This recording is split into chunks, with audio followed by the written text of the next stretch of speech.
Allô, allô, jardinier, jardinière. En ce beau soirée de juin, il fait super soleil, il fait chaud, c'est super beau. J'ai décidé de faire un tour des érables. Il y a plusieurs érables sur le terrain. Érables de Norvège, des érables rouges, tout ça. Donc, j'ai décidé de faire le tour de toutes mes érables. Le premier, qui est pas loin de moi, l'érable de Norvège Princeton Gold, c'est-à-dire. Donc, le feuillage au soleil est vraiment jaune. C'est un jaune pétant, c'est un jaune fluo. L'érable de Norvège, c'est un érable qui pousse très bien ici, malgré le fait qu'il soit zoné 4 et qu'ici, on soit zoné 3. C'est pas un arbre qui est beaucoup planté parce que c'est un arbre qui est envahissant. C'est un arbre qui va prendre le dessus souvent sur les autres espèces parce que c'est un arbre qui pousse extrêmement vite. Les érables de Norvège sont aussi sensibles, entre autres, au soleil. Quand l'écorce est exposée beaucoup au soleil fort, bien, l'écorce va avoir tendance à fendre et ça peut causer des problèmes là, au niveau de l'hiver, au niveau des maladies qui peuvent entrer par les blessures. Il y a un auto qui passe. Bon.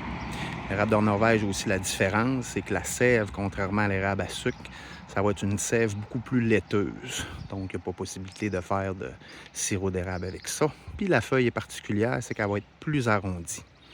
Donc, mon premier érable de Norvège, c'est l'érable Princeton Gold qui pousse excessivement vite. On voit les pousses ici quand même, la pousse de cette année.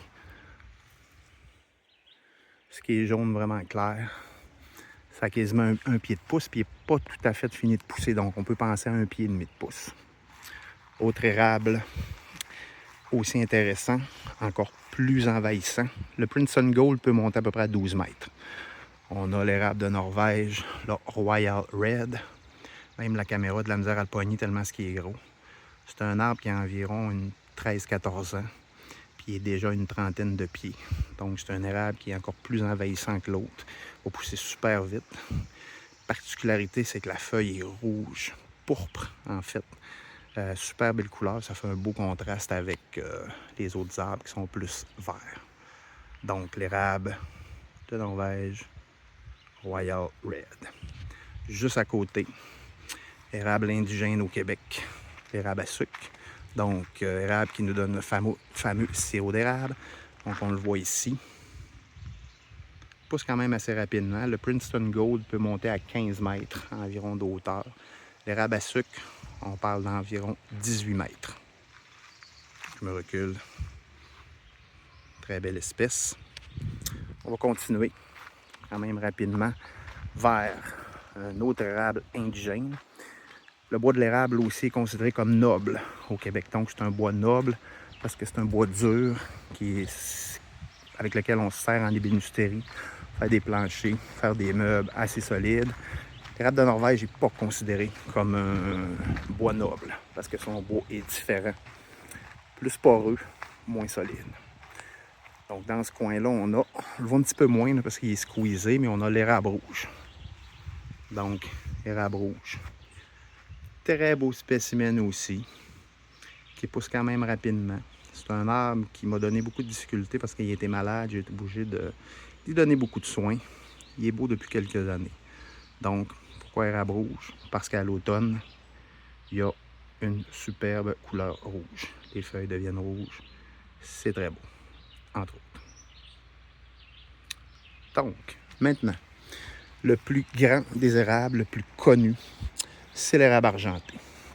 Donc, érable argenté ici, il est quand même assez haut pareil. Il est svelte, par exemple.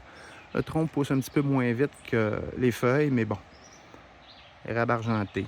Érable, encore une fois, indigène au Québec.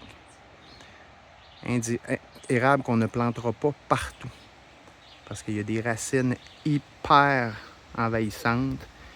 Les racines, quand c'est planté à côté de conduites d'eau, bien, les racines peuvent faire éclater les conduits d'eau. Parce que les racines de l'érable, entre autres, vont aller chercher l'eau. Donc, en sentant qu'il y a des conduits d'eau, ben l'arbre va sentir l'humidité puis les racines vont aller vers cet arbre-là et ben c'est pas une bonne chose. Il y a un autre Princeton Gold, oui. J'ai deux érables Princeton Gold. Le deuxième, Donc, c'est un espèce, justement, que lui, qui a eu un problème de brûlure. Il a brûlé à l'été, voilà, quelques années, plusieurs années. Donc, l'écorce a brûlé.